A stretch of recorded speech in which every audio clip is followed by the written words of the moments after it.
If more of you supported the show, I'd be less sick of podcasts. Blah, blah, blah, blah. Sending out good vibes. Blah, blah, blah. Good vibes. Blah, Good vibes. blah, blah. Good vibes. Good vibes. 108 breaths of deep gratitude and prayers for guidance and protection. And put on a didgeridoo and shamanic drumming track.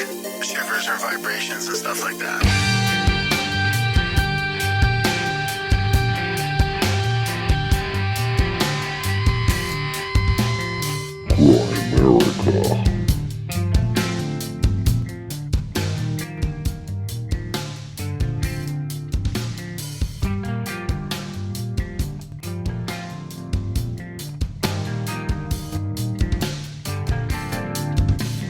Okay, guys, welcome back to the Grimerica Show. We are going to be chatting with past guest Eugene McCarthy a little bit later, digging back into hybridization and evolution and that kind of stuff a little bit later. Of course, there's always a timestamp in the show notes. You can go to the show notes, click on the timestamp. It'll take you right to the episode, and you can skip all our lazy ramblings here. But if you do that, do support the show. We got everybody's favorite podcaster here, Graham Grizzly Dunlop. That's what I changed my poker name to, actually. What? Is Grizzly. Grizzly. Yeah. I changed it like when we started the show years ago because I didn't want the two to intertwine. What does Grizzly mean? I don't know. I've been called Grazzy before. Crazy. They call me Grizzly in high school sometimes. Oh. Yeah. Oh, what a weird weekend I had. But I mean, before I forget, I want to shout out to a lost, we've lost one of our longest supporters. Yeah, he was like right there with, I think technically in PayPal, he was our second supporter, but I'm pretty sure he was like emailing us some money before that, before we even had like a monetization. And I don't even remember how he found the show or anything. I must have told him about it maybe, or I did go to see him. I went to see him physically. We're talking about my Uncle Dave. Big shout out to Uncle Dave from back east. I went to see him before the show, like 2012, I think it was, or 2011 or 2012. It was when we went to the conference. When I went to the conference. 2012? Yeah. I think he was the only one. When we remember way back in the day, we were trying to give out email addresses and stuff just to try and get people to support the show. I think he was the only one that ever actually used his email address. And then it only worked as long as we were with that like very first web server we had. And once we like started moving away from that, it didn't even work anymore. Now we pay a fortune every month just for our two email addresses. So it's like trying to sell them would be not sustainable. Yeah, so big shout out to Dave who passed away. Uncle Dave, hopefully you make it swiftly to the other side and you can watch over us from there. I noticed Adam Loyal still has an email too. I wonder how he's doing. Oh, yeah. I mean, speaking of which, his wife passed away like a year ago or something. Yeah. We were gonna have Dave on the show because he had his own like free. He was off grid. He did an experiment where he built a house off grid. He was an HR guy. Like he helped like bring in 5,000 engineers to Pratt & Whitney or some crazy amount of engineers. It was either 500 or 5,000 over to Pratt & Whitney. Like he was an HR guy, hired all these engineers when in this massive growth boom, right? Back in the, like, when would that have been? The 60s, maybe the 70s? 70s probably. And he went and he made this house off grid, like full solar panel, windmill, all this stuff off grid back before it was kind of cool. It must have been very difficult. It was in the 80s or 90s when he did that. And then it had to be borderline impossible. Yeah. I mean, with the solar tech and the wind tech. Yeah. And then he moved back to the city, I guess, closer to retirement, maybe as he got older. And then he had a double lung transplant. He was one of the first.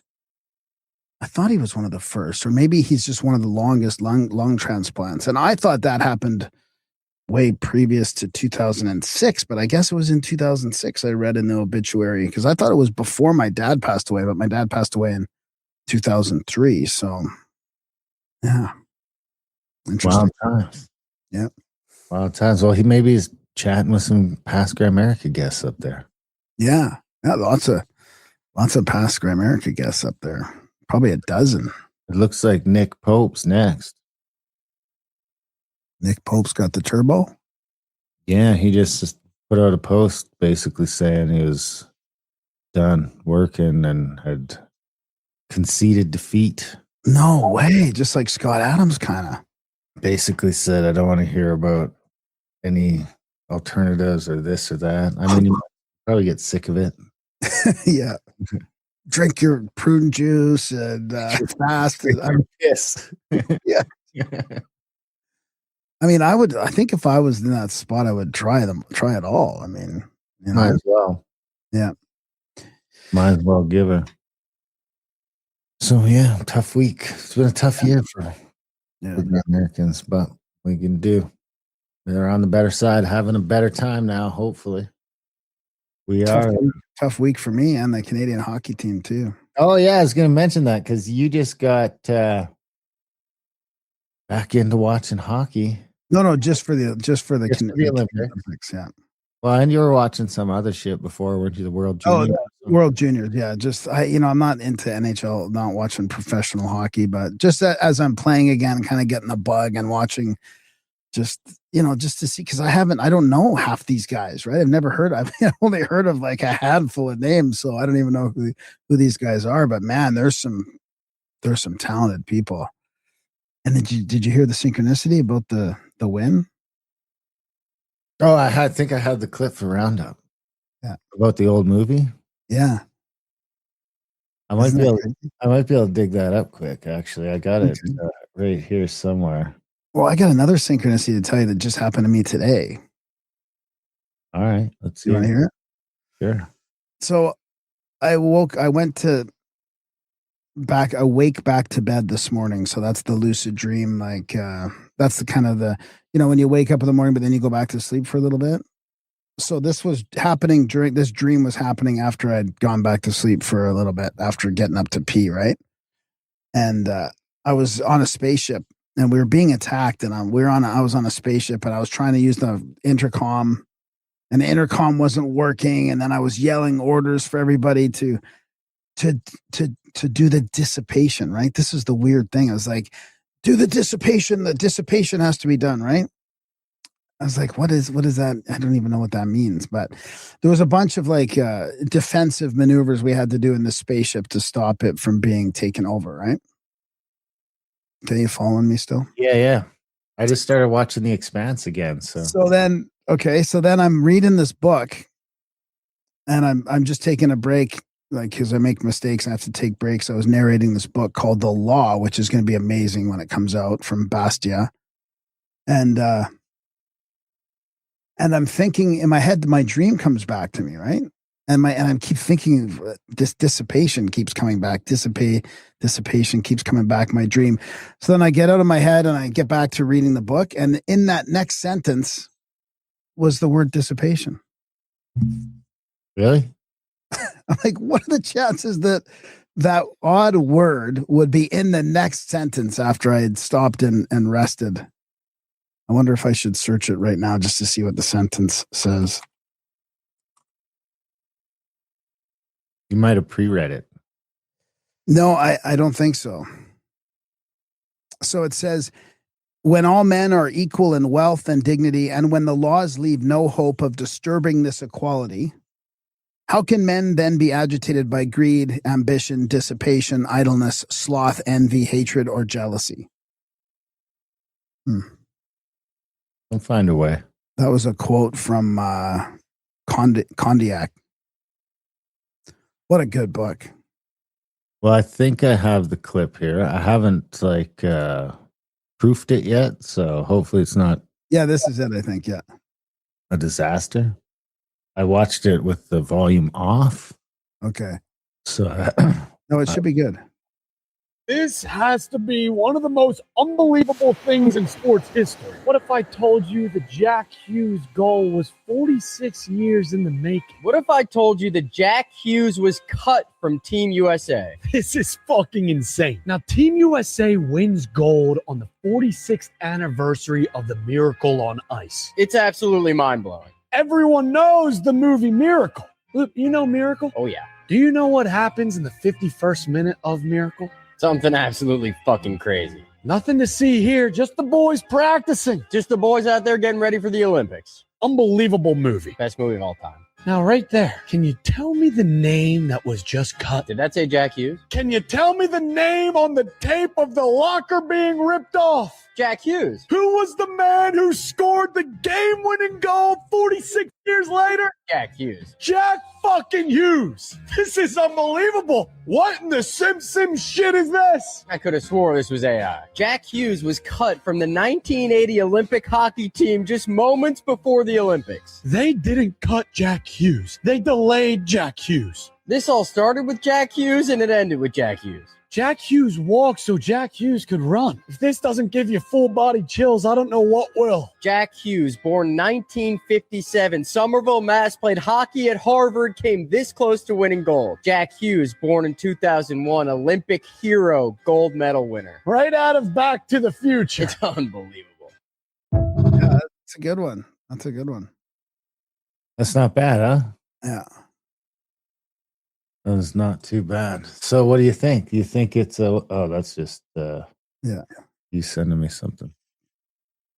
I don't know. Is it a coincidence or are we living in a simulation? I mean, it really reminds me of some of those deep synchronicities that we talk about with the numbers and the amount of connections that just can't be human made. It seems like, what is it? Is that really just a coincidence? That, I mean, Jack Hughes is not a popular name.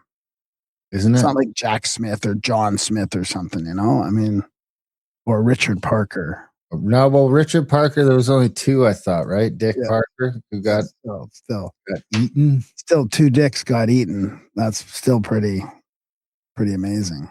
Jack Hughes name prevalency. I don't know what's going to come up with. What does it give you? Jack is a very common male first name in English-speaking country and has remained widely used. I guess Hughes is too, probably. Prevalence of the surname Hughes. Hughes is less common as a first name, rare as a given name, but common as a last name. The full Jack Hughes, there's no public statistical source. So, that's weird. So, notable people named Jack Hughes. Jack Hughes, born 2001, American professional ice hockey player with the New Jersey Devils. That's the guy who just scored the goal. Jack Hughes, ice hockey, born 1957. That's the other one. That's the NHL defenseman. That's the guy that. Yeah. That guy. Okay. Who do you think the third Jack Hughes is? He's related to the Hughes from the aircraft or corporation. That guy. What was that Hughes guy? That Howard Hughes. Howard Hughes. Yeah. Jack Hughes, born 1890, Canadian ice Tell me hockey he was with player Richard and Parker. And what? Canadian ice hockey player and coach. No way. Early 20th century. What? Yeah, right. I can ask you what the chances are. What are the chances they all played hockey? What? Out of all the sports, ice hockey from Canada? Statistically, extremely low. So Jack is a common first name. Hughes is a common surname. So there are likely hundreds to a few thousand Jack Hughes in North America alone. Let's look at hockey participation rates, because two of them are from the U.S. What percentage of males play organized hockey? 0.15 to 0.25% in the U.S. and 1 to 2% in Canada. 2% chance a random male has played organized hockey at some level. That's okay. So let's assume there are 500 Jack Hughes in North America. Each has a 2% chance of playing hockey. That's a 0.02. That number is effectively zero. Not small, not unlikely, mathematically indistinguishable from impossible. Whoa. Because all of them made it to the NHL. I mean, that's the I don't crazy. know I don't know if they all made it to the NHL. Did all three play professional? Did the other Jack Hughes play professionally? Probably, right? I think. Yeah, well, look at this. Yes, all three well-known hockey players named Jack Hughes all played professionally. Plays in the NHL for the Jersey Devils, played in the NHL in the 1980s, Played in early professional hockey leagues from the early 1900s. In All Canada. three of the notable historical Jack Hughes hockey players did play professionally.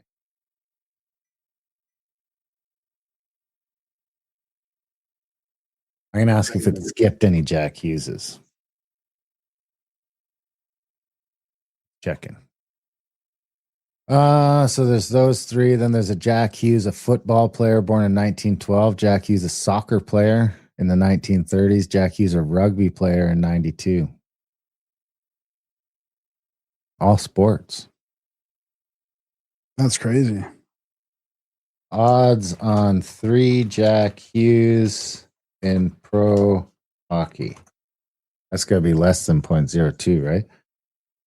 Well, yeah, because 0.02 is the just playing hockey. I mean, what's the percentage of people that make it to the NHL? It's like what a tenth of a percent, if that. A hundredth of a percent. 8,000 players all time, 10,000 total across early in the modern era. Okay, so if 1 in 200,000 males is named Jack Hughes and we randomly sample 10,000 pro players, the expected number, blah, blah, blah. So you'd expect 1 in every 20 hockey histories, not 3 in 1. So it would take 20 histories of hockey to get 1. Jack Hughes. Yeah. And we got 3 in 1. Steph Sower, so what are the odds of 3? I don't know what it's doing. 1 in 50,000.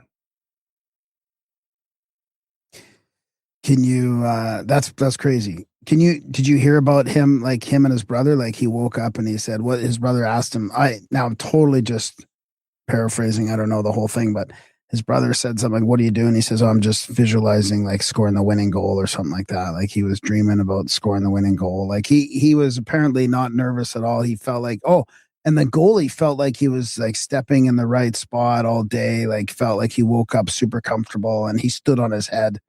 It's just weird, man, how dominant, how Canada had probably the best team ever and they couldn't win.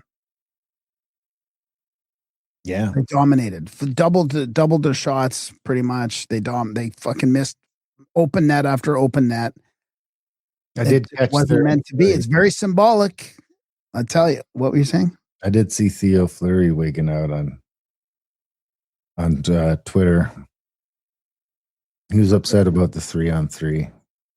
Well, yeah, but whatever. I mean, they should have known better. They also fucked up that 3-on-3. I mean, they all had their chance to do better on that one shift. Like I don't know. I just think it was weird that the States had to win that, and both women's and men's. I think we probably took it for granted. I think it's good. It's good. Canada needs some humbling. We're just we're a little bit too big for our britches right now. I feel we like needed to be fucking put in our place a little bit. Yeah, I feel like that one hurt. Yeah. It was a tough one. Not for me. I didn't watch. I didn't care. I didn't even really know. I actually saw a meme the day before of someone saying the USA won. And I almost shared it. And then I sort of looked around. I was like, the game hasn't even happened yet.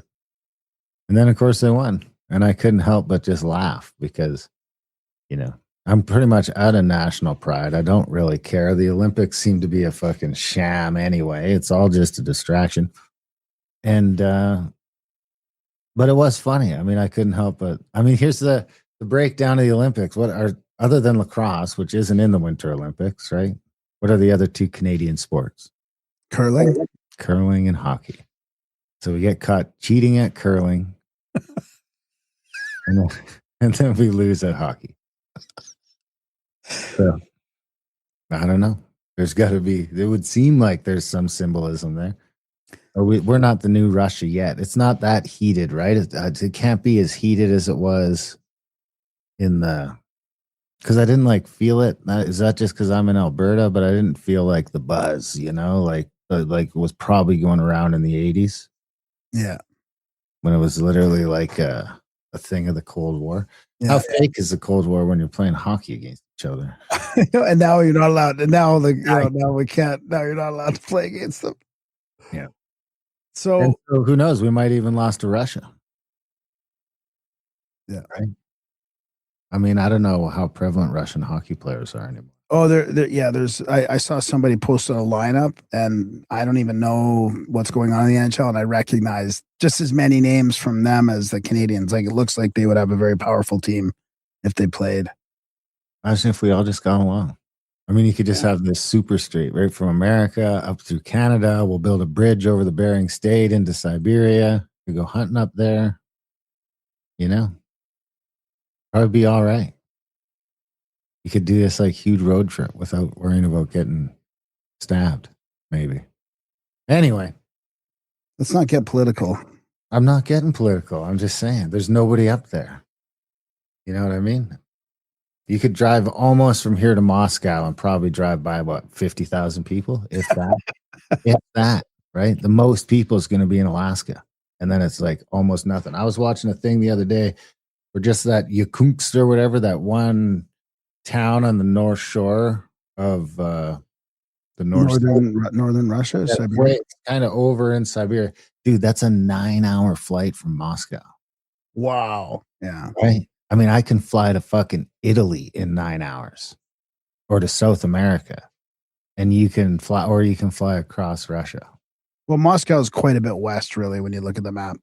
Yeah, almost all of Russia's west. There's like almost nothing out there. So that, I mean, it's really like, I wonder if it's warmer than Canada. Because, I mean, we kind of got that too, I guess.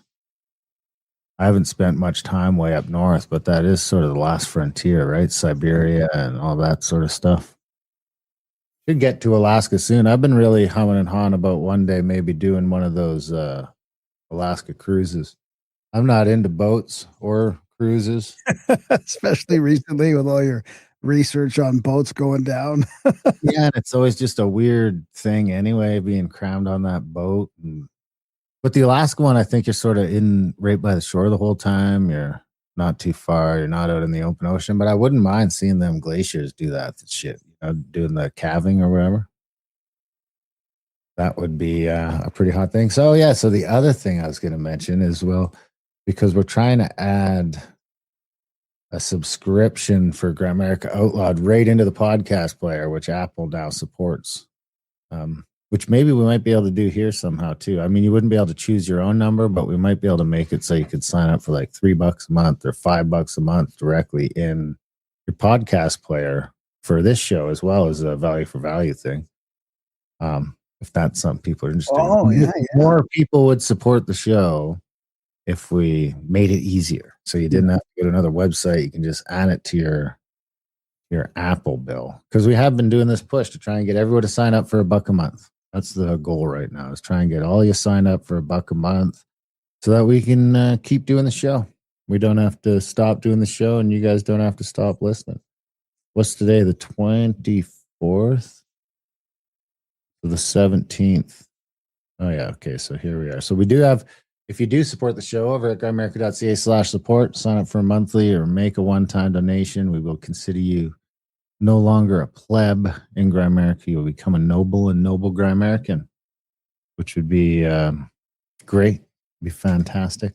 We do have some people to thank on that note. We have $50 from Thomas N.S. Grow. Thanks, buddy. Thomas in Escrow. I don't know if that's a monthly or a one-time.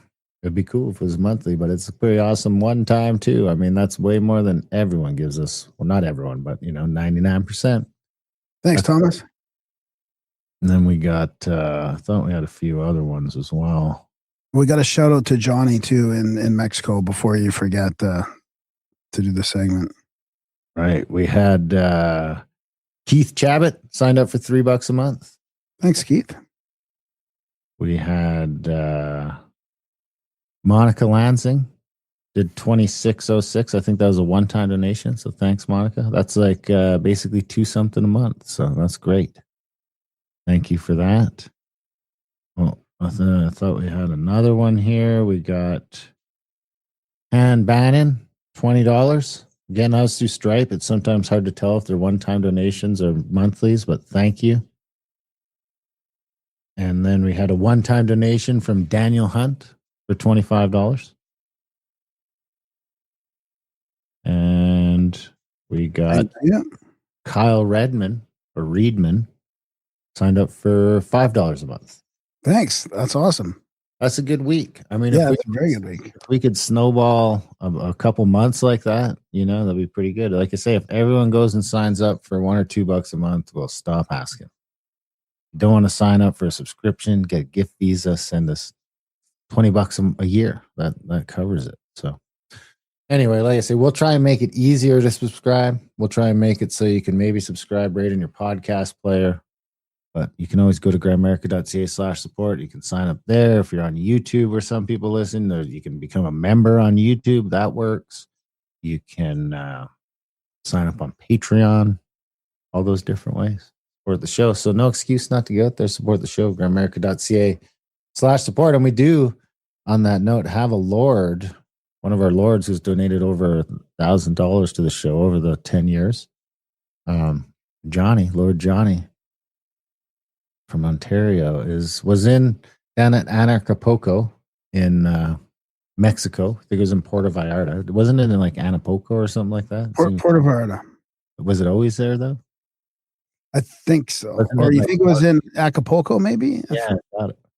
The name kind of. Anarchapulco. Yeah, I don't know if it's from Anna. Yeah.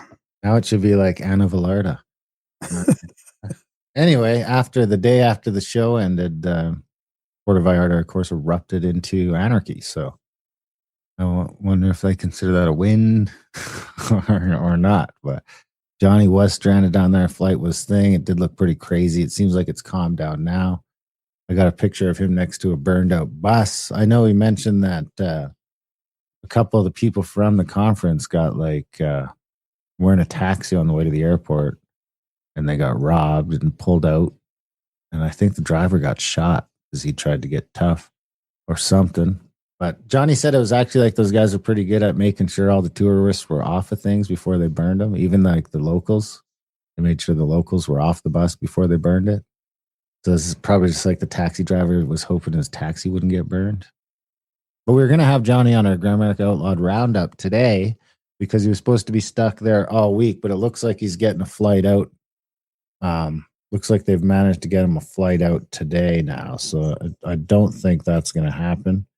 But we're going to touch base with him when he's back and settled and get an update on what it was like to do that. It must have been wild times. Yeah.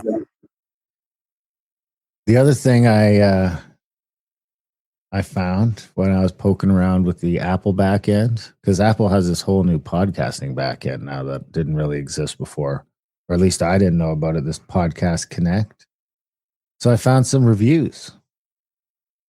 And we got the latest review from February 4th, 2026. PBJ every day. How many stars do you think? I hope it's 5. One star. Oh, you're going to read the 1-star reviews? Well, that's just the latest one. 1 star. Please stop the outro music. I don't know why you even do it. No. No. You must have really hated that song. I mean, fuck these guys. Can you just pause it or just fast forward to the next episode or stop it? June 18th, 2025 from Ms. Putnam. It's wonderful that Darren and Graham are doing this podcast to keep communication open, exciting, and explorative while being innovatingly questioning to push status quo issues in order for advancements to unfold. Thank you for great conversations regarding what's happening with mental health and the importance of our advocacy. Then we go to July 13th, 2025, 1 star. I wonder if it will ever come out that podcasts actually have, this is from Motivated Moviegoer, come out that podcasts actually have the opposite effect. Instead of waking people, they just get people comfortable with their enslavement by making conspiracy into conspiratainment. But what do I know?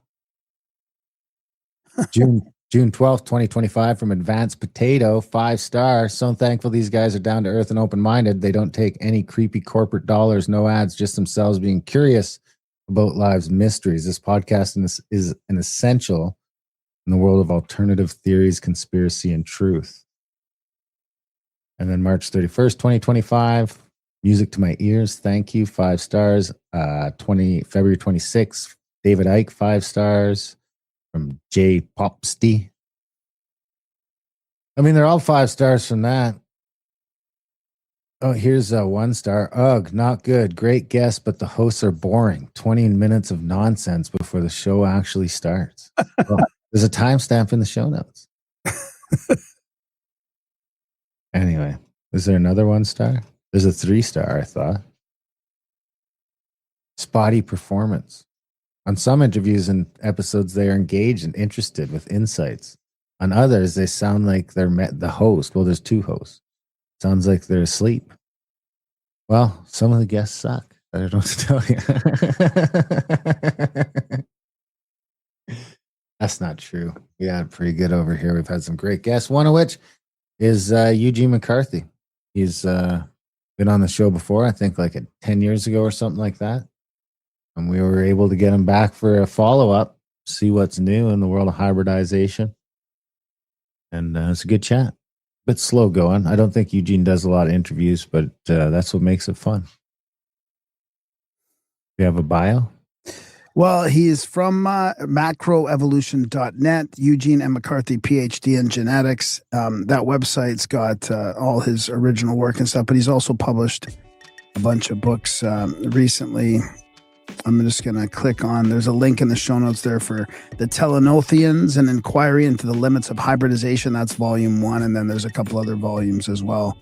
Heterotherians that you can get from Amazon. There you have it. So we hope you guys enjoy the chat. Pick up the books. And of course, most important of all, support the show. But for now, just enjoy the chat with Dr. Eugene McCarthy.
All right. We're, excuse me there. We're excited to have Eugene McCarthy, PhD, back with us about hybridization versus evolution. It's been almost 9 years since Eugene was here. And it's one of these things, Eugene, that we talk about your show, that, you know, the episode we had with you all the time, your name comes up, your theories come up over and over again over the years. So it's good to talk to you after 9 years. Welcome back. Well, thank you. I'm glad to be here. Yeah, there have been a few new things that have come up recently. There was my book on distant hybrids. It's actually a 3-volume thing.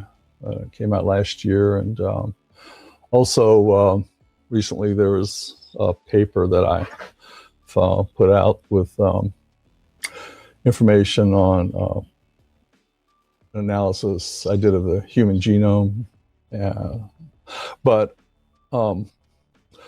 in the talking before the show, we were saying that maybe I should start by talking about some of the motivation I've had for looking into hybrids. And yeah, and maybe even just a quick definition, because we do have a lot more listeners and a lot of new listeners. Well, I mean, might not have a lot of different ways kind of to define hybrid, or hybridization, but basically it's a hybrid is the offspring of 2 distinct kinds of organisms. And sometimes they'll call something that's even between 2 distinct individuals within what people would otherwise call a species. They sometimes will call that a hybrid, but usually it refers to something that people think of as different. And that would be like, so the main ones that people know about would probably be like a mule, right? Yeah, and in fact, that's as far as animals go. In my experience, most people don't know of many animal hybrids besides the mule, and they also take it as kind of a model in their mind for how hybrids are. In other words,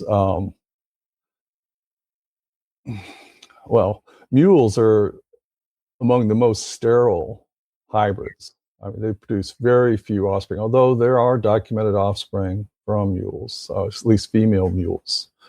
The evidence that offspring have been produced from like sired by male mules is pretty slim, but in China, say, they actually have programs to breed mules by back crossing into horses and donkeys. At least in the past, I don't know if that continues, but I've read reports about that. But thing is, though, if well, I wrote a book. It's like a guide text on bird hybrids for Oxford University Press. Came out about 20 years ago, and I looked through that after it was all done to see how many crosses produced hybrids that had produced offspring and how many didn't. And actually, the ratio in there for crosses that provided enough information to make a judgment, the ratio in there of ones that had produced hybrids that could produce offspring versus ones that couldn't, and you had really pretty definite information, it was 7-1, 7 times as many crosses produced hybrids that could produce offspring, or at least had produced at least one offspring, as ones that were pretty well documented to have real sterility. So that's contradictory to what most people think about hybrids, I think, because most people, as I say, they took the mule as a model, which very rarely produces offspring, and it's almost a old saying. I mean, it used to be said that that'll happen when a mule foals. To mean that it's something that's never going to happen. But even in that case, you do get some. But as I say, there are a lot of hybrids that can produce offspring, and some of them are quite prolific. And they, like, if you've got, you look at, say, the Baltimore Oriole and the Bullock's Oriole, they have a tremendous hybrid zone that stretches from down around Texas up to Canada, and it's about 100 miles wide. And all of the orioles in that zone are hybrids, like millions of birds. They're all hybrids, and they can all produce, or at least most of them can produce offspring. So at what point does that get classified as a new species? Well, I mean, that's one of the things that's problematic about this too, is that often people will say, well, hey, they produce offspring together, and their hybrids can produce offspring, so we're just going to say they're the same species, even though they look different. And Baltimore Oriole lives only in the eastern United States, and the Bullock's Oriole lives only in the western United States, and they're easily distinguishable outside the zone. Some people might say they should be merged together as a single species, but I mean, that's just, arbitrary. It doesn't change the fact that you have two distinct types of birds, and it doesn't change the fact that they do interbreed with each other on a massive basis. So, and what separates sort of what's going on with the birds from, say, like an interracial human couple? Is there like a distinction that makes it more about that they're genetically different and not just like a different race of birds sort of thing? I'm not sure if I understand that question. I guess it's like, is there any evidence that some of these, like, is there any sort of breakup between any of these animals? Like, humans are split up with races where we can sort of look different, but we're genetically the same? Or is there anything or even from Denisovan down to the different hominids? Well, I think Darren or Graham, if you look at these situations, say if someone, or a group of people got together and called those orioles a single species, say they called it all the Bullock's oriole, and even though they're previously separately the Baltimore oriole and the Bullock's oriole, then they would just call each of those two subspecies or races or of Bullock's oriole. But that would be a human decision. It wouldn't change anything that's actually happening. Then there wouldn't be anything intrinsically different about the two birds just because people had made that decision about them. They would go on, being the same. Just like, if you're looking at human races, some people want to divide everything up very carefully. My wife once told me there are some 7 different racial distinctions in Mexico. They're based on all these different colors, shades of color. But that's a human decision. It doesn't mean that all the people in Mexico are somehow intrinsically different from each other, at least not to my mind. It's just a human decision. That's what's left out a lot in discussions of species, is that people somehow think of species as something that nature has decided rather than humans. But I don't see that there's good evidence for that, especially after looking at so many different hybrid crosses where you have hybrids that can produce offspring. So people want to tidy it all up and build all these trees and have distinct categories that are somehow actually distinct as opposed to just arbitrarily distinct and arbitrarily divided by taxonomists into categories. They want to say that there's some underlying natural organization to it all that we just have to discover somehow. But was hybridization, is that brought up in Darwin's evolution theory at all? Is there any? Well, it was brought up in the way that I think I mentioned this while we were talking before the show, that he used it as an argument that God was not in charge of evolution. In other words, he said, well, you have this cross over here that produces hybrids, and they're able to interbreed and produce offspring. And then you have this other cross that you can't get any offspring from it, or you get offspring, and then those hybrids that you get cannot produce offspring themselves. And sometimes you get crosses where they only produce male hybrids, and others where they only produce female hybrids. And it's so erratic and apparently arbitrary that God cannot be in control, according to his claim, that God cannot be designing a perfect system, a well-ordered system that has such erratic phenomena.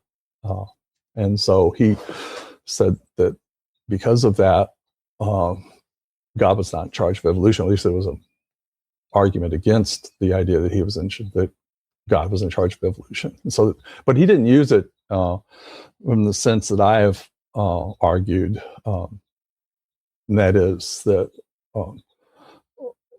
my major claim, and most of what I talk about, is that there's good evidence, masses of evidence, that the typical new form of life comes into being through hybridization. And often those new forms of life, because of the arbitrary stuff that we were talking about earlier, what I view as kind of arbitrary is like human decision-making, specifies some of those new forms of life as species and others as races or subspecies. And but there are stable new forms that are produced, and the evidence, so far as I can see from looking at it for decades, is that the typical new life form comes into being by processes that are triggered by hybridization. And that includes humans. So I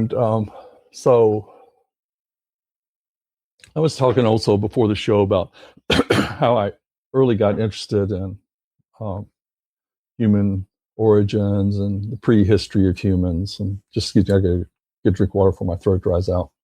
Yeah. No rush.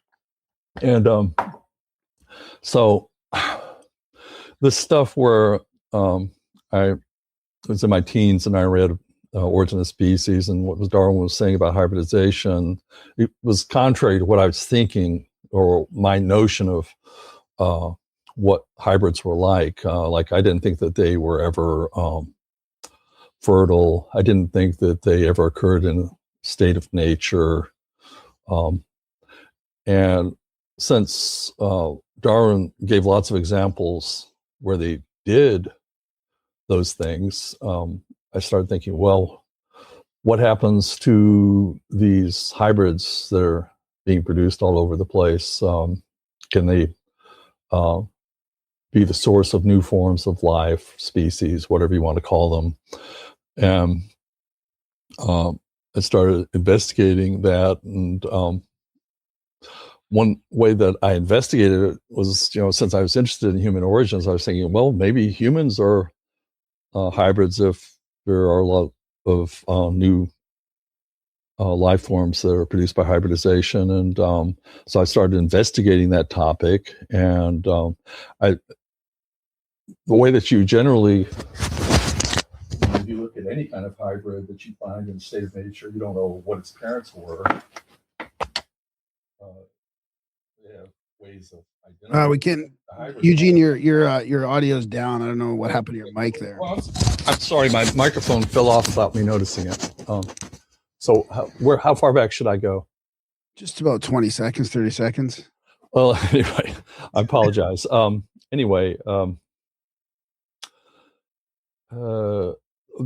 I believe I was probably saying that the human, your theories when you're starting to look into the possibility of this being humans.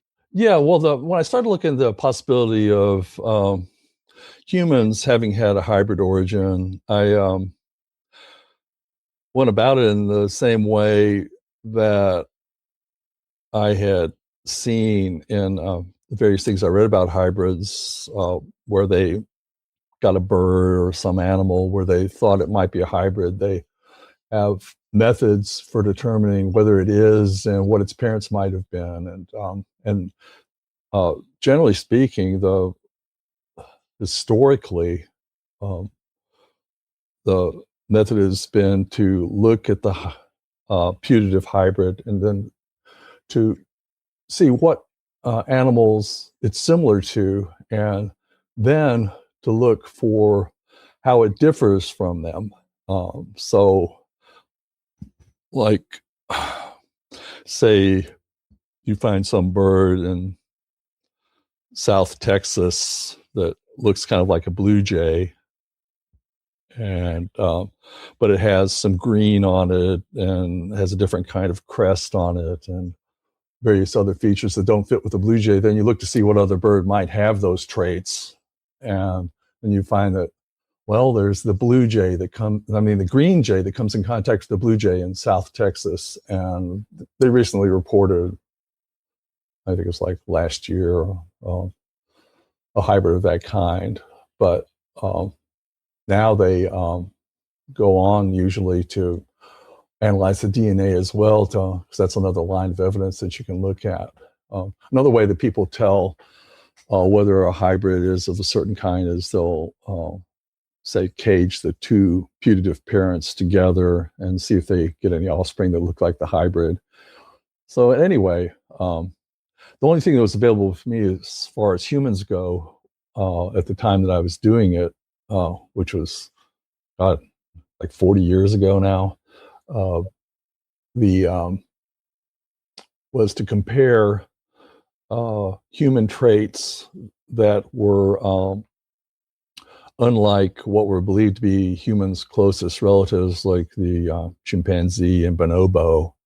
I just looked up to see how we supposedly differed from them and made a long list of traits that distinguish us from them.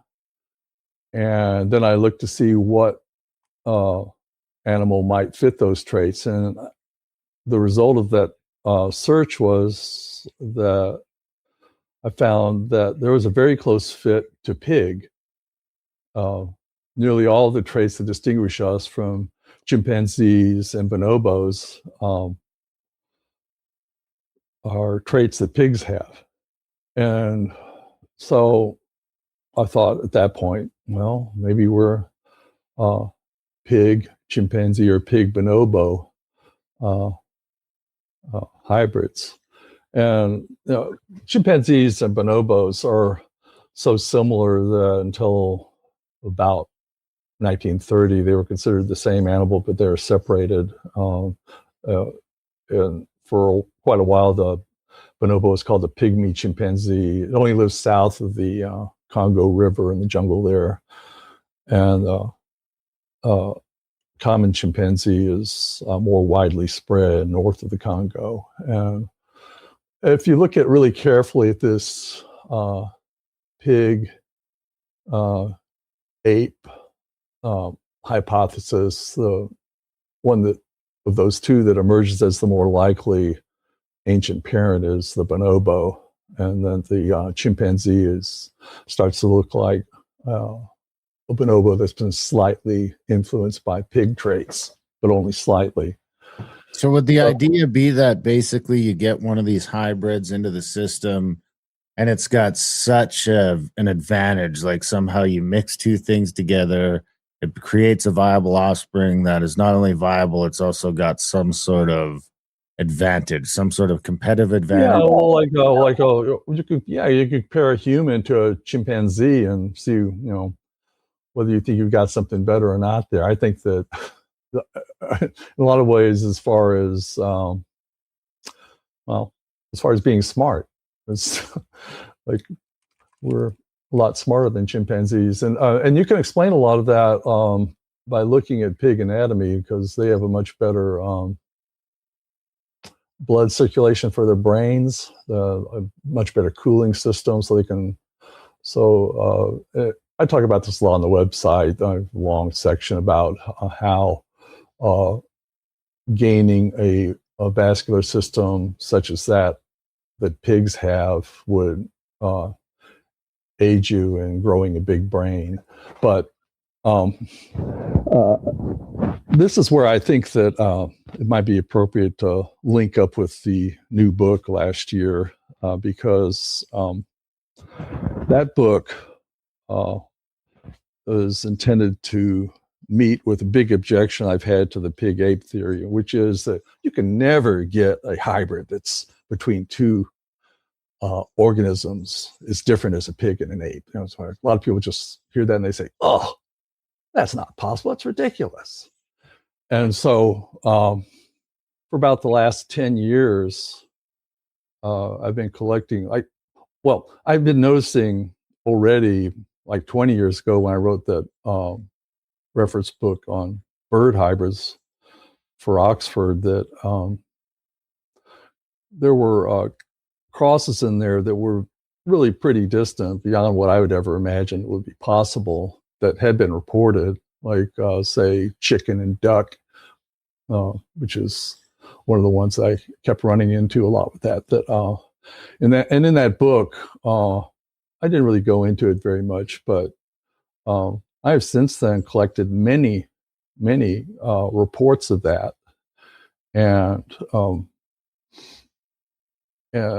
these reports of distant hybridization in birds led me to look to see whether there were similarly distant hybrids in mammals, and there are also like many of those. And so I was, whenever I run into those, where I was working on the second edition of the bird book, and I was also working on a book on mammalian hybrids, which I still haven't gotten out yet, but I would put these very distant reports about very distant hybrids aside, and I was collecting them. So in the end, with this book I put out last year, there were like about 3,000 cases of nearly every one of them is what's called an interordinal cross, like pigs and chimpanzees are in different taxonomic orders, and so a cross between them would be an interordinal cross. And about the stuff in the Telenothians books, I think a lot of people would consider it extremely controversial because about half the crosses in there involve human beings. There are about 150 reports in there that I've collected from ancient times up to the present on YouTube, showing cow-human combinations, what I call bos hominids. And then there are another 300 cases of pig-human combinations in there that are all documented, like again from ancient times right up to YouTube. And then there are also a lot of sheep humans, goat humans, dog humans. And so it's almost like it's changed my viewpoint on it used to be, I just thought of the hybridization thing with humans as something that happened only long, long ago, like millions of years. But now I think that what best fits with all the information that I've been able to gather is that we are an organism that came into being out of repeated hybridization between pigs and apes long ago, but then has since continued to, like, right up to the present day, hybridize with a pretty wide variety of animals with sometimes viable and often inviable results. But those, like in the third volume of that Telenothians thing that I put out last year, I analyzed a couple of the cases to see which ones would be producing viable hybrids. At any rate, the cow human actually produced a fairly good percentage of offspring that reached maturity, at least when they were the offspring of women. So it's really, I mean, to my mind, like I think to a lot of people's minds, the information there is shocking. It's not just controversial; it's shocking.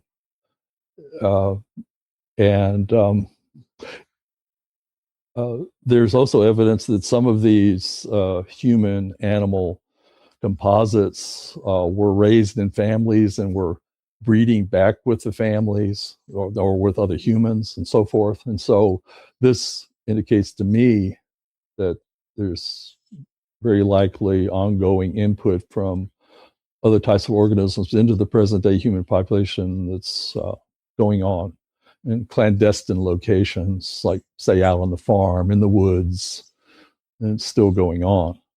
And then humans are selecting from among the variation that's resulting from that. Most of it's rejected, but there's probably some input from that even into modern populations. So that may have actually contributed to some sort of geographic segregation of traits into what we call races. Well, I don't know. At this point, maybe I've said quite a bit, and you guys haven't said anything for a while. You got anything you want to ask about with this? Or Well, yeah. Let's mention your website and stuff while we're on that subject. Macroevolution.net, right? Mm-hmm. And then your book Yeah. is called Telenothians, so people might not understand how to spell that when you say it. Yeah, it's like tele, the same as telephone, TELE, Yeah. then Nothian. So tele. I picked that name because, well, for one thing, because hybrids, well, most of the time when you type in hybrids, you'll come up with some kind of car if you type it in on the internet. Yeah. It's not, the biological meaning of hybrid isn't the first thing that you encounter if you're just trying to search something about hybrids. And then the other thing is those books are devoted to this very distant kind of hybrid that's not typical of what most people think of as a hybrid. I mean, I don't think most people think of a cow human as a hybrid. All of the 3,000 cases in there are bizarre. They're all bizarre. And the only reason that I started to believe in them at all, I mean, when I first started doing it, I just didn't believe it. I didn't think that it could be true. And I just, it was only as I, got one case after another, and all these independent people were describing the various types of hybrids in the same way. Like, you have different people describing cattle humans in the same way, like, somebody in Germany in the 1700s and somebody else in Colorado in 1900, saying that they went out to their barn, they found something that was looked like a naked calf with a human head, which is the typical way that they look. And it has typically they have a tail that's sort of shorter, like a dog's tail, and they have hooves, and often they have both human breasts and an udder. And so anyway, you get a bunch of different people independently giving a description of this thing. Then you think, well, how could they possibly coordinate this description with each other? Because they don't know each other. And a lot of times it's like you encounter in a small town newspaper where it says, oh, Farmer Allen has out on his farm outside of town this calf with a human head. And so in that case, you would have everybody in the small town would complain if the newspaper was making up this stuff about Farmer Allen. It's not plausible that in these small town newspapers that they would just make up this stuff out of thin air about a respected citizen there in the town. So to me, I think it must be true that these things do occur. And some of them occur at fairly high rates. The cow human thing, I read a report that if you take not a human, but a cow ova and fertilize them with human sperm, the fertilization rate is around 80%. Wow. So that's a modern study where they were then they didn't let it go further, but they found, it started dividing and started to form embryos. So what you're thinking is enough viable ones and you go far enough back and it starts to. Well, I mean, even if you've got just one cow human gram and it interbred with humans, there would be a massive amount of DNA that was passed to the offspring there. So it's massive amount of cow DNA. I would think that, the less cow DNA that was passed, the more chance that you would have of survival for the offspring. But still, it's way beyond anything like a point mutation would provide. It's like a a billion times as much alteration.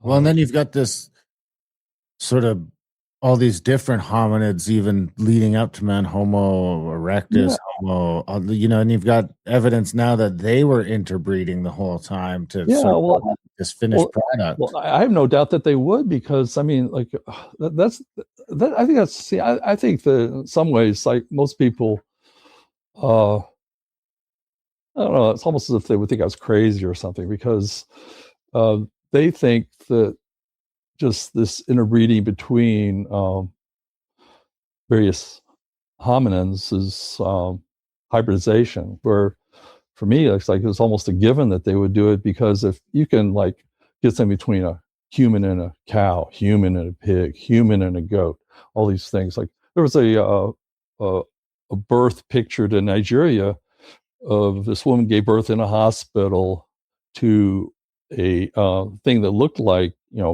pan. It had hooves on the hind feet. It had, like hair up to the waist.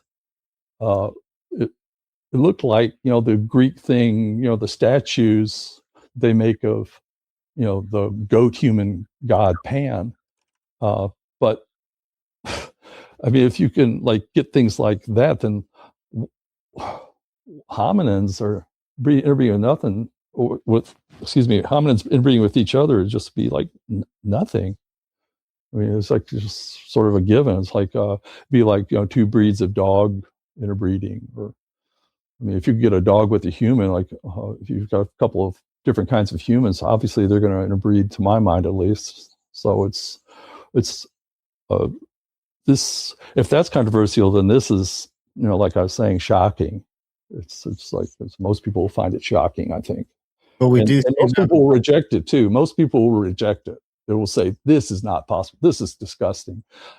This can't be true." And it's because most people, I would say, want to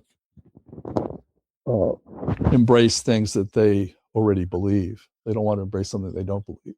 And it's a different ecosystem. We're in a zeitgeist now where, considering throughout history, sex is pretty readily available. People are having sex with each other. It's not that hard to find it. Whereas if way back, and people are still fucking animals, even in today's ecosystem. I don't know what the numbers are, but it's happening. Oh yeah, there was that guy who's like a professor in, I think, Pennsylvania recently. He went into the bathroom with his dog and he was on video there. He didn't know they were watching to see if people were vandalizing the bathroom. They caught him, documented his activities with his dog on video, and he lost his job. And I think he went to jail and so forth. There was another woman recently who went to a party and people were having sex with dogs there, apparently. And she was then being prosecuted and admitted freely that she had been doing it in court and saying, "Your Honor, I didn't understand that was illegal." And the doctor and the judge is saying, "Oh, well, yes, it's illegal." So yeah, I mean, and all that to say, if that's happening today in today's ecosystem, yeah, then back to the hominins were probably doing it too. So it was a very complicated past. It's not the simple sort of a few different hominins. And you might get hominins that literally almost never see women. You got these wandering bands of you can sort of see that ecosystem evolving more in an ancient time where you could have tribes of dudes that there's just no chicks around.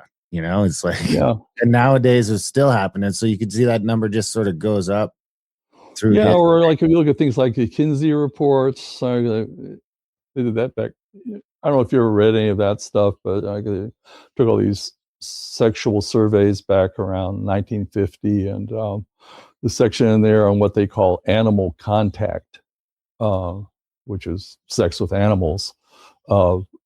There were really high percentages of people that live on farms that were, admitting that they did it. And also a much higher, something like 65% of people west of the Mississippi on farms. It was really, really high percentages. And so if you combine that with what I was saying earlier about 80% fertilization rates, who knows what these people have penned up in their barns? Who knows? I mean, to me, it's I guess, having not been raised on a farm and not having encountered anything of that in my childhood, at least not that I can recall. It was pretty surprising to me, all this stuff. But anyway, though, from an evolutionary standpoint, it just changes, kind of nuances the hybrid hypothesis idea, because I think that from everything I've read and that I've compiled in these Telenothian books, there must still be some input into the human population even today. It's just, it just kind of gets filtered in from these outlying clandestine areas. It's probably, according to Kinsey, not that much going on in the city, but out in the country. I mean, I mean, they even have terms like, having cattle that are stump trained, where they'll back up to a stump to make them accessible. But but it all sort of turns like I say, you're going to say something? Oh, I was just saying, God, people are messed up. Yeah, well, I mean, yes and no. I mean, as far as the conventional idea of people, I think is contrary to what is put out by religion and by science in general. I mean, this is stuff I've been talking about is not what science or religion describes. But at the same time, I think that people are a good thing, and I don't think that they're bad. Not in general. I mean, I think that a lot of people are nice, altruistic, but they're not what they're not what they're portrayed to be by either science or religion. Like neither of them describe them that way. But what Rob says in the chats is just like animal humping is not natural, and I mean I would kind of agree. It is kind of weird that. Yeah. I mean it's, but it's not like everyone does it. Right. So we've got your book here. I mean, it's not like I do it. It's not like you do it. It's not like everyone does it. But just, well, I mean, there are all sorts of like other, not just that, there are all sorts of horrible things that people do. There seems to be I mean, in my experience, there seems to be no depth to which humans will not sink, and there's no height to which they will not rise. I mean, that we're kind of being shown that right now. I mean, is that we're at this unique time in the world where they're like, look, man, there's a bunch of perverts out there doing weird stuff. They're just not doing it. At least they're not talking about doing it to animals. I mean, yeah. Well, I mean, there have been people I've seen where, how over the last few decades, being gay, say, has become much more acceptable. But there's now a trend where people like we're talking about now, there are people that are advocating it being a alternative sexuality, animal contact. So I don't know. I don't know what to make of that. I don't know whether it's ever going to make it over the. Well, I started to say make it over the hump. The Rubicon. I don't think I want to say that. I don't know it's ever going to be accepted.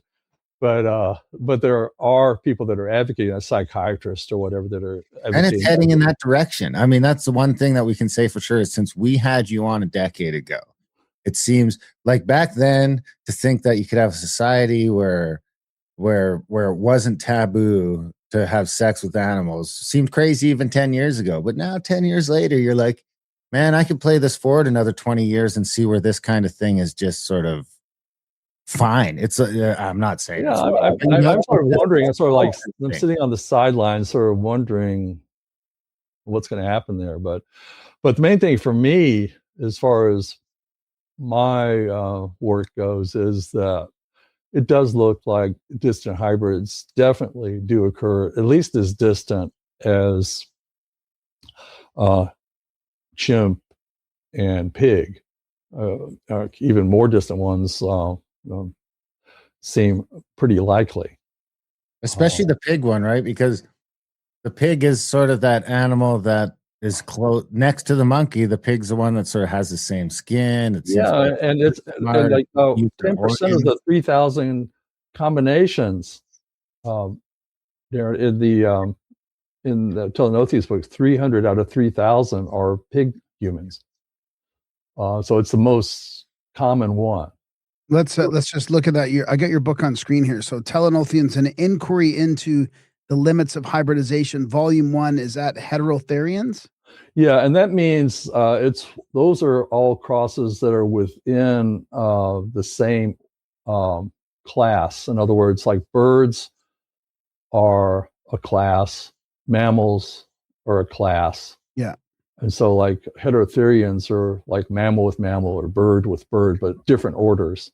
Orders is the next thing down from class, which is like pig with chimp or duck with chicken. Those are different orders, but they're like in each case, it's the one is like within mammals and the other is within birds, but between different orders within either of those. You see what I'm saying? Is that clear?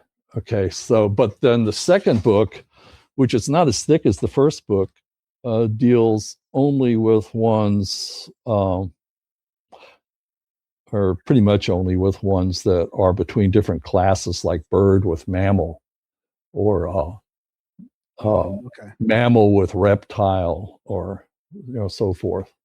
And so, I don't know if you really want me to talk about statistics or whatever, but my idea of hybridization has changed in working or compiling these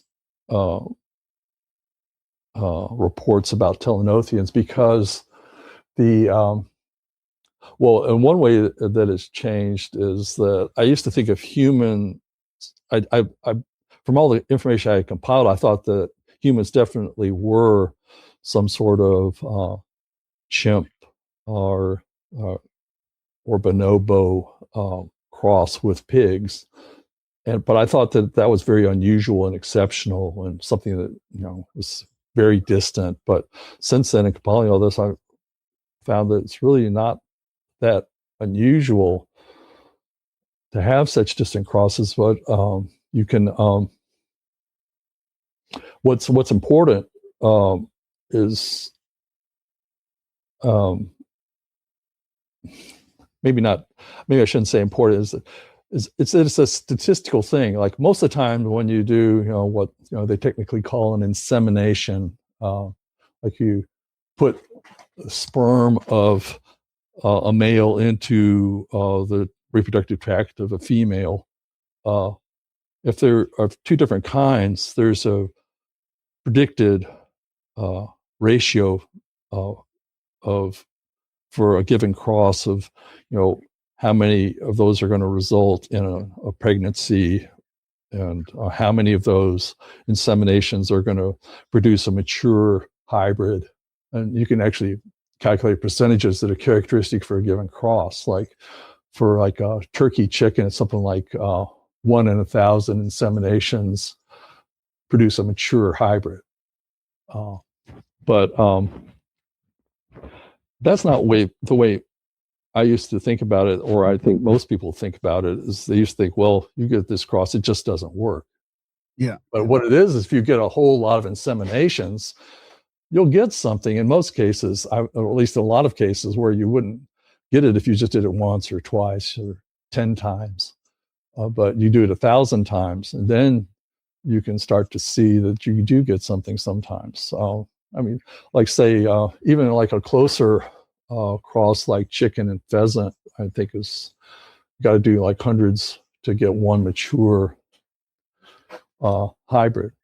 So, are they viable then, the chicken and pheasant? I mean, actually, in this new edition of the bird hybrids book, which has also gone to 3 volumes, if I could ever get it out, but there's an article I wrote in there on that kind of hybrid, and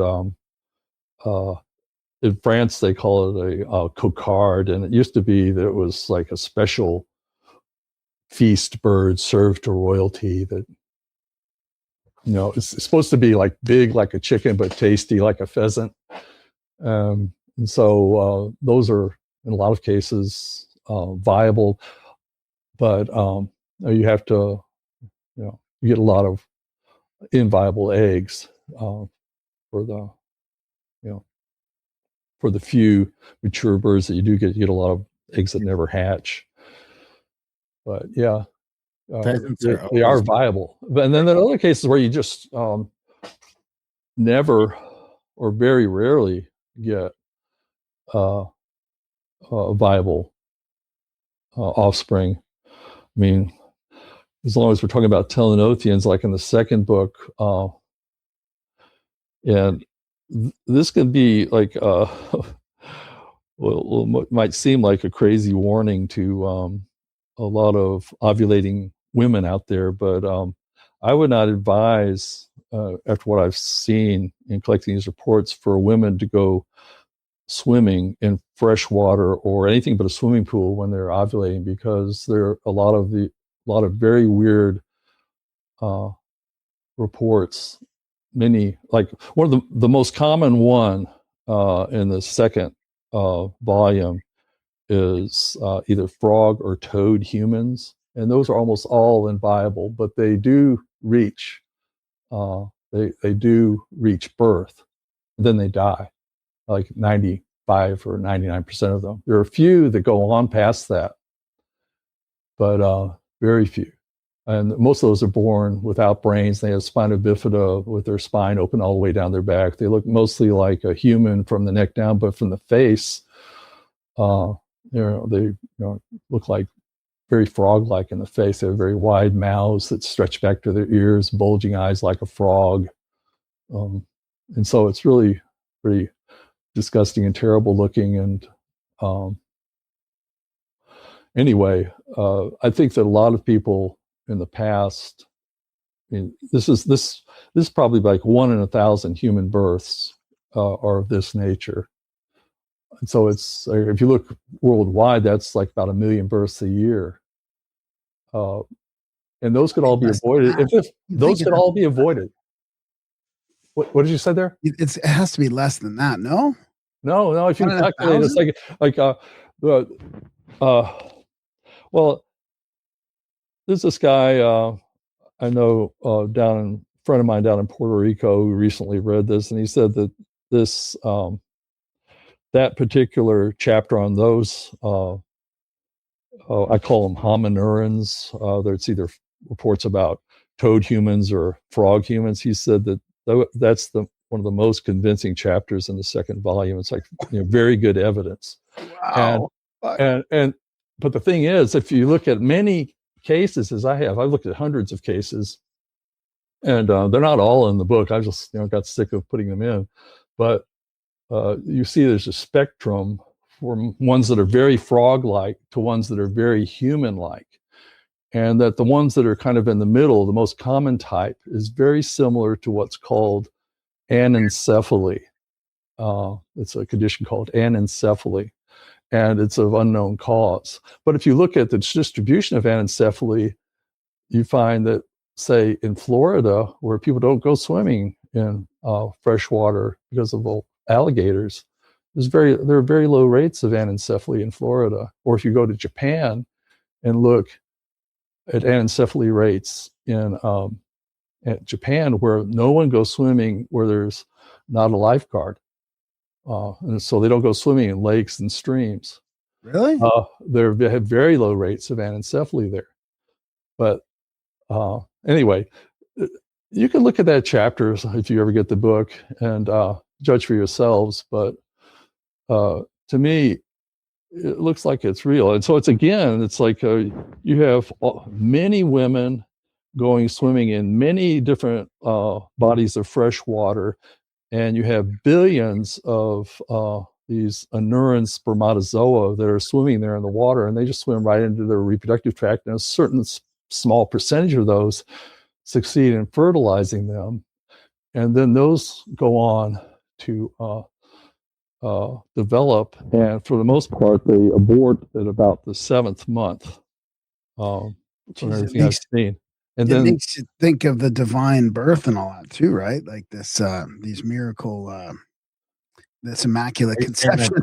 Jesus, yeah, maybe not so immaculate, but yeah. So anyway, if it's almost like if I had nothing else come out of this, I would like to make women more aware of the danger that's involved there, because nobody's going to want that. I don't think.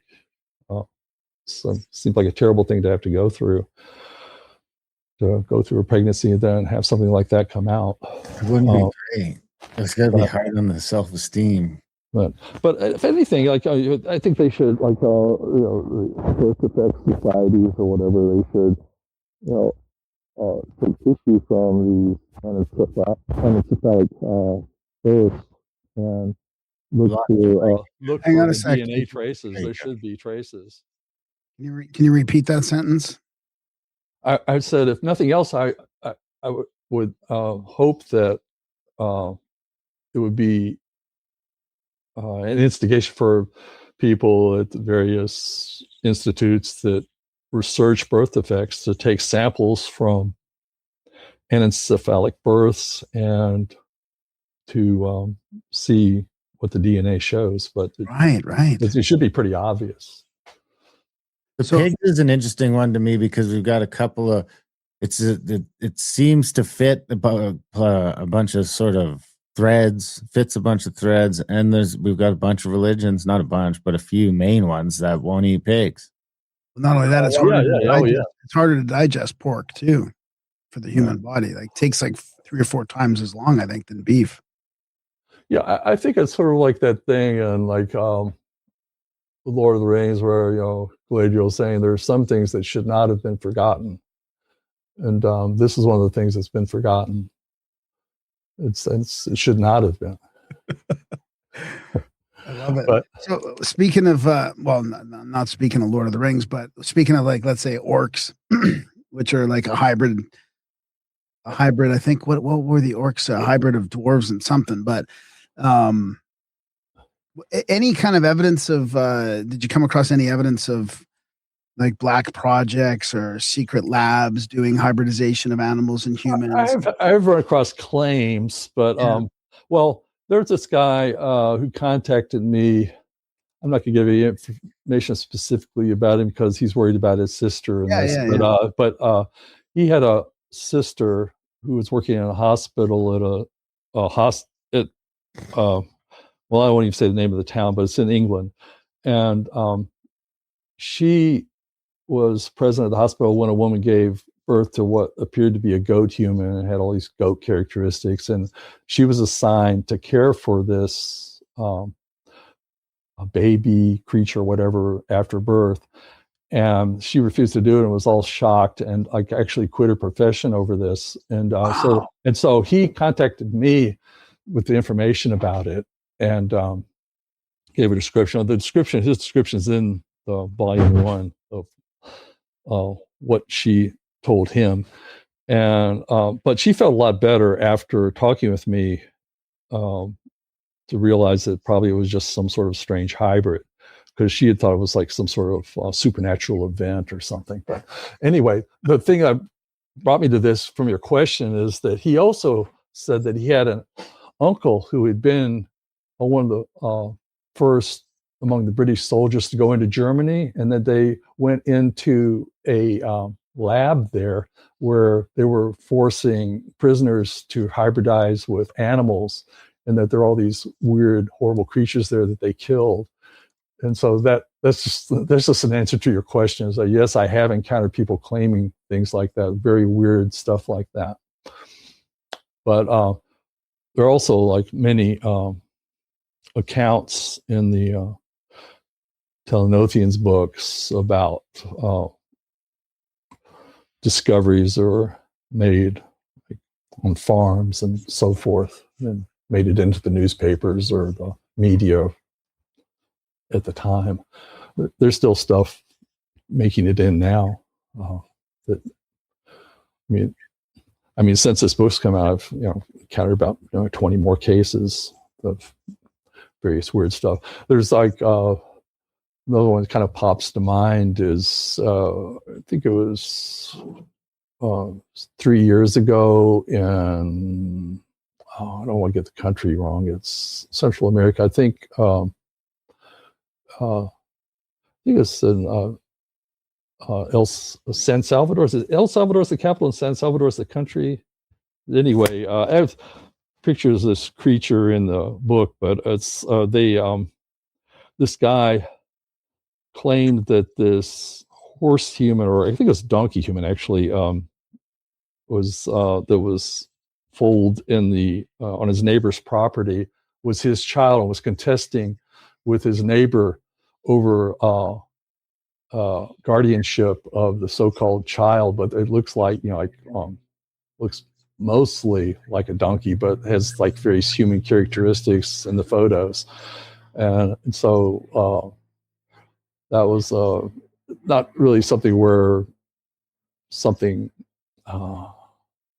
dark collusion was going on or whatever, but it was a case where he was going over to his neighbors and not telling his neighbor what he was doing. And then later came out when his offspring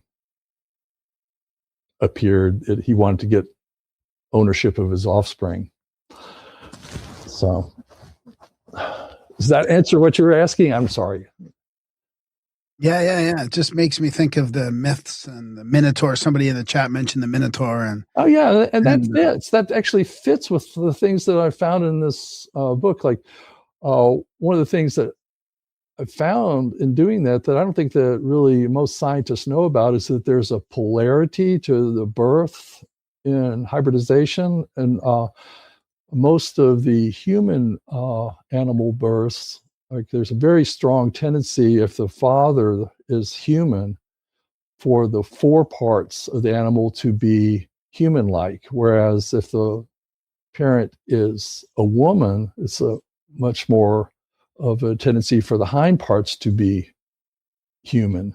And so that fits with the Minotaur myth, because in that case, the mother had sex with a bull, and the foreparts were like a bull. The human part was from the lower part, and the upper part was bull-like. And that fits also, like there was a guy, John Haynes, this guy in a what do they call them? Not a workhouse. What do they call in the 1800s? They had these places for people that were impoverished. But anyway, it was a place like that in Ohio, where this guy John Haynes was kept for decades. After being for like a couple of decades on his parents' farm, his mother died, and his father had him committed to this place. But he was like the Minotaur. He looked like a Minotaur in his upper parts, and I had a human body down below. And so these things are actually happening here in the United States too. But as I say, I feel like I'm kind of wandering here. But there's a polarity that I think it was kind of, a little discovery that I made, that there's a strong tendency in human crosses and various other crosses for the similarity to the mother and the father to be polarized like that in the during development. So it's almost as if the four parts of these minotaurs that are offspring of women to develop bovine characteristics, like say from the waist up, whereas the other way down. There's also like, I don't know how much time you got to talk about all this, but I could talk about some other stuff that's related to this. But how are we doing on time? We're good. Yeah, we can keep going. Okay, well, I mean, another thing I think that's pretty interesting in all of this is that there seems to be a strong connection between hybridization, especially these distant crosses, and Siamese twinning. So a lot of these strange hybrids, they end up like with two heads or three heads even, or like duplicated body parts. And then when you combine that fact with the fact that a lot of hybrids they show similarity to only one of their parents. That's a fairly common thing in hybrids, that some individuals will not show much of any similarity to either their father or to their mother. Actually in the case of the similarity being only to the father, in a lot of cases it's called I think it's given rise to what's called xenogenesis, where it seems as if the mother is giving birth to some offspring that's not of her own kind. And that's because it's actually a hybrid that's similar to the father. And then there are other ones where they're like what you would call a cryptic hybrid, where it's just resembles the mother. It's actually hybrid as far as its genetics go, and has an inheritance from its father, but the inheritance from the father is not expressed phenotypically, so that it seems that it's just another individual of the same kind as the mother. And so in that latter case, if you have this duplication of body parts being triggered by hybridization, where there are no traits from the father, then you could get something that's similar to a Siamese twin, or extra fingers or extra hands, different duplicated body parts that's triggered by the hybridization, but it's not attributed to hybridization because it's a cryptic hybrid. So I think there's so much association of Siamese twin type duplication. They're called meristic mutations associated with hybridization, that if you combine that with the idea of the cryptic hybridization, it helps to account for why you encounter or how Siamese twins end up getting produced. There's also like a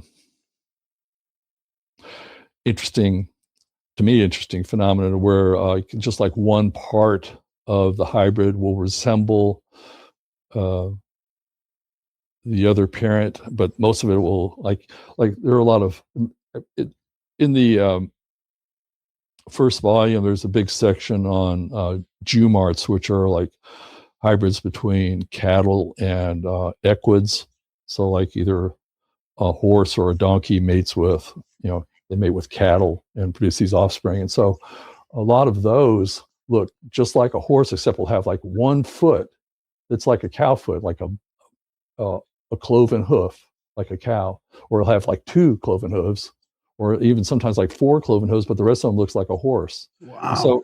And so there's like very weird genetics going on there. So that is an unknown process that I, as a geneticist, have not heard of, where apparently there's some sort of suppression in certain regions of the body of one genome, so that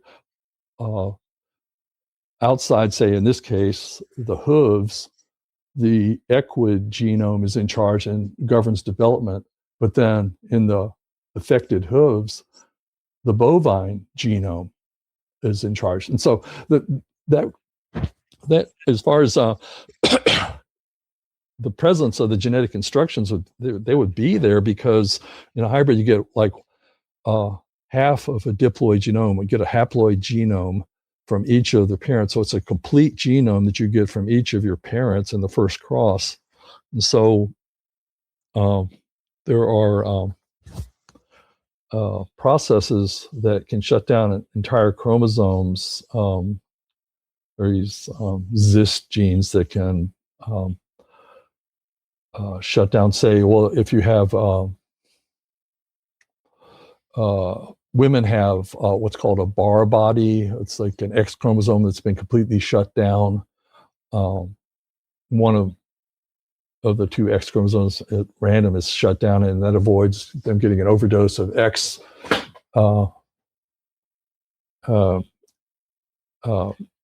proteins. It avoids a dosage problem.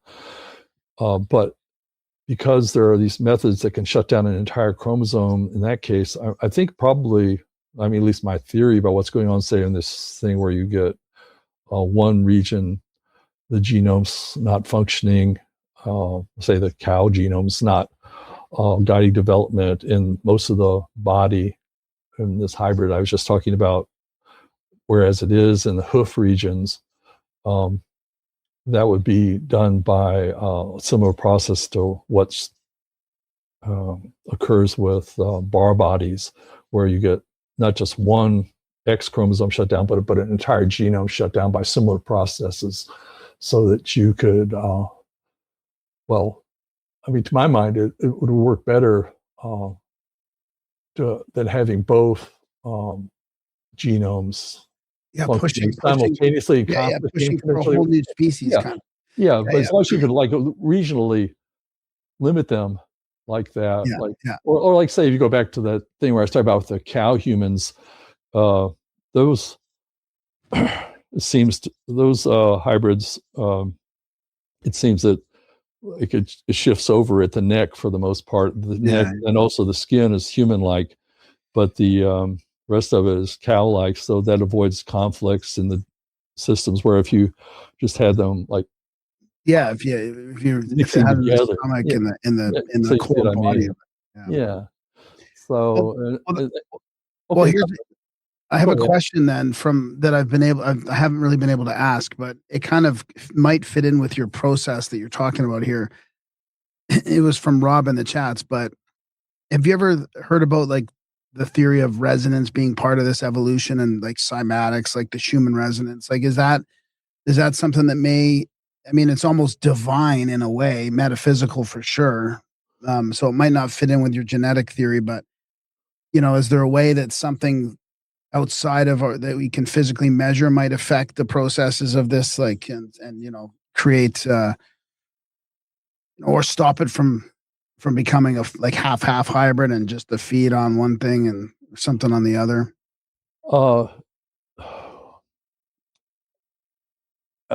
I'm having a little trouble understanding exactly what you're asking.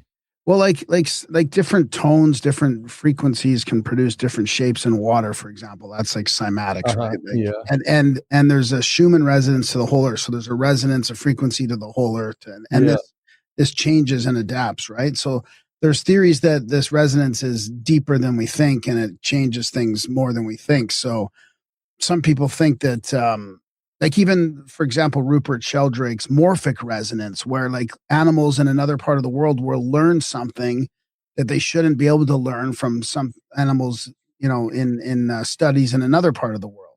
So there's like a resonance happening within that species that's not physical.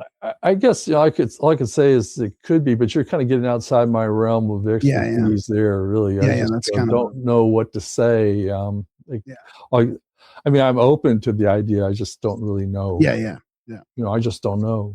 I did have a professor once who was obsessed with resonance. There's like the differential equations, and he would. His big saying was, "Resonance spells disaster." How much is like artificial intelligence and all this new gene sequencing stuff and this sort of stuff affecting your research and affecting the record? Well, I mean, I think it kind of affects mine adversely, because I find that they're like making much more believable looking videos of weird hybrids that can no longer be taken seriously. I mean, where it used to be if you found a video, that's some of the best evidence at one time. A good clear video showing something. Like I found one that showed a baboon dog in Kenya. It was very clear. Got it on the website, and but now I think, well, I could just ask AI, make me a baboon dog video, and it looked pretty realistic, and so it's no evidence anymore. So it's bad for me. I mean, what about more of like an analysis genetic standpoint, not necessarily videos and physical? Well, even that, it's like even that, I've got complaints there too. Like I recently, I even got into this thing where the paper, like I analyzed the paper where I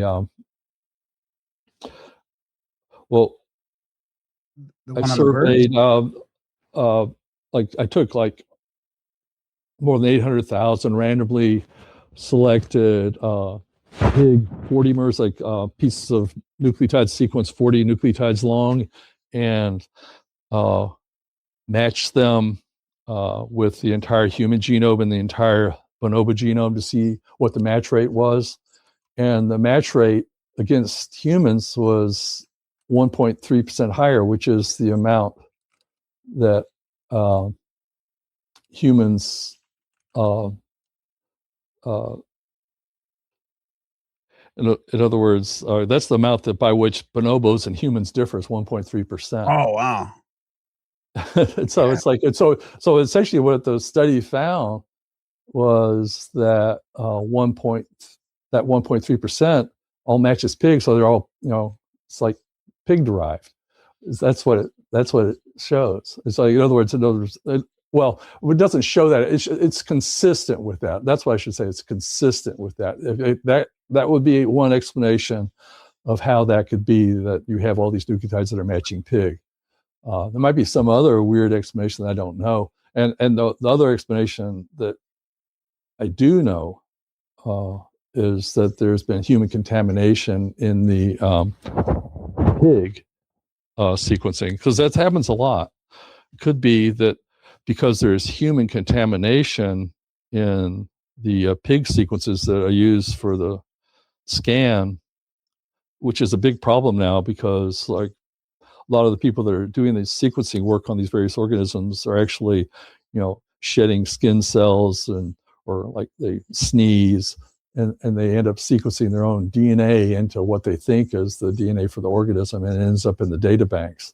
So this process that I use is very sensitive, and it would be badly affected by any such contamination in the pig, because automatically, if you have human contamination in the pig, then it's going to match better to humans than it is to bonobos. So that's an alternative explanation of the data.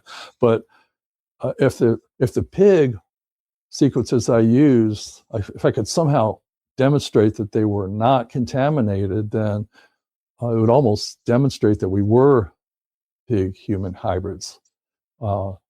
That data in itself would demonstrate. I just don't know of any way to show, demonstrate absolutely that the pig queries were not somehow contaminated in the database that I took them from. So, but the good news from my standpoint is that the results were consistent with the hypothesis. So. Well, speaking of AI, I have a question from Grok, if you want to see what Grok's going to ask you.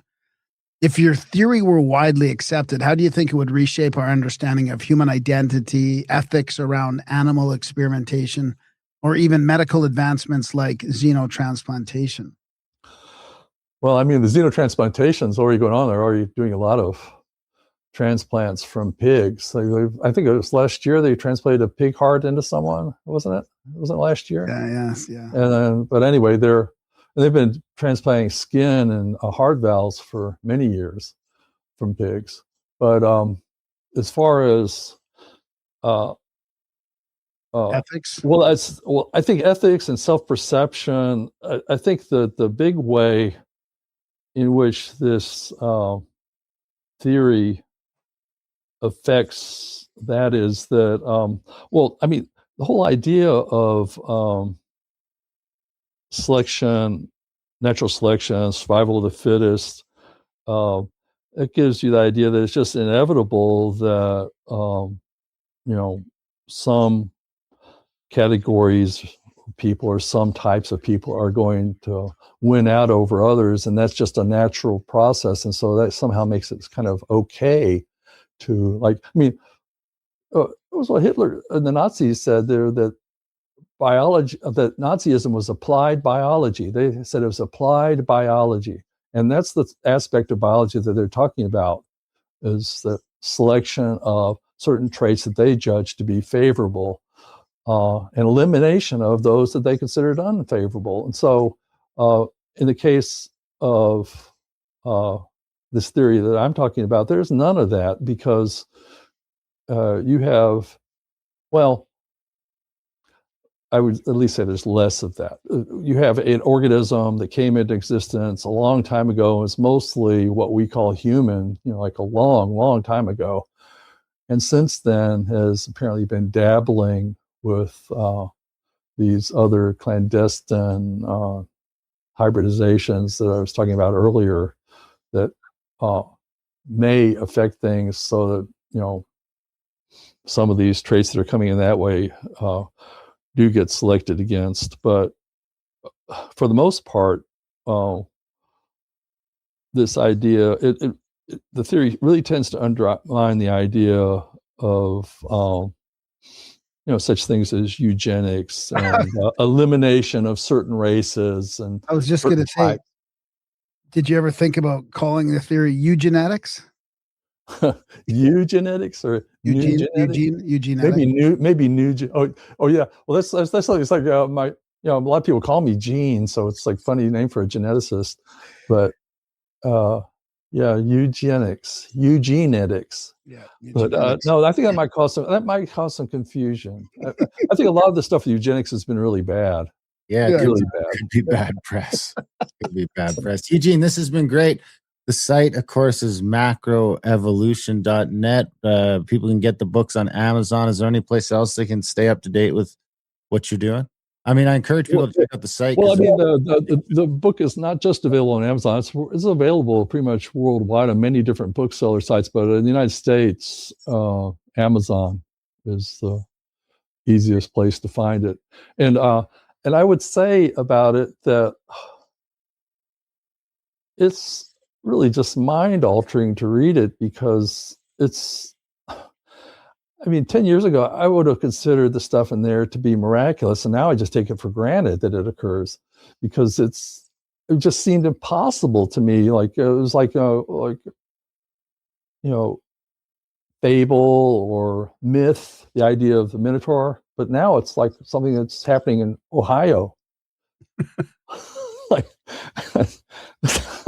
So I don't know. So once you have that data in your mind, it sort of alters your worldview, I think. But it's 3 volumes. It's a lot of information. So I'm not sure how many people will want to take the time to digest it. But they don't have to sit there and read it, sequentially. They can just skip around it and see, what they think. I've got it all summarized in the back. There's a chronology of all events from ancient times to the present. At the back of the 3rd volume, it's about 70 pages of events that are all categorized, and they can maybe pick the thing that they're interested in from back there. Idea. And there's also an index, so they can look through there and see what they're interested in. And there's a table of contents. So, but it's something to be aware of, I think, especially the stuff, as I was saying earlier, about what's going to happen to ovulating women if they ignore it.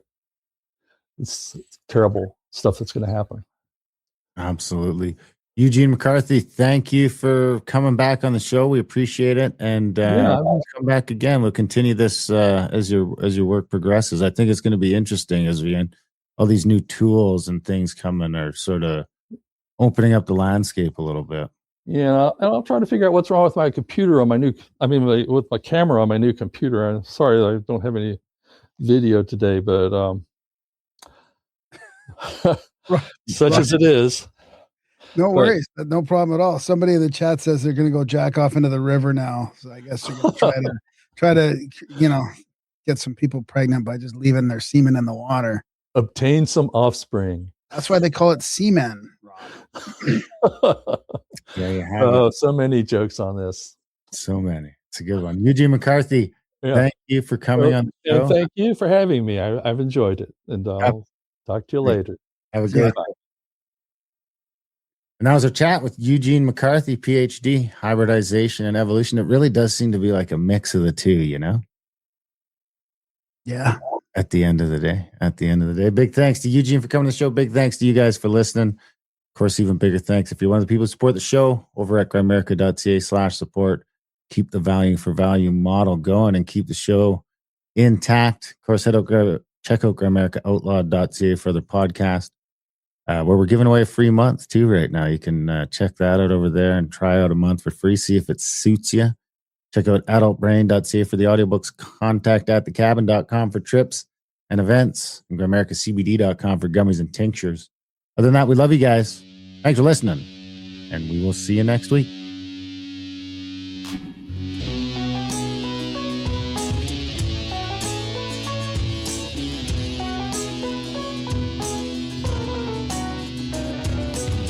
Your mind's on fire, all the color red.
for your worries.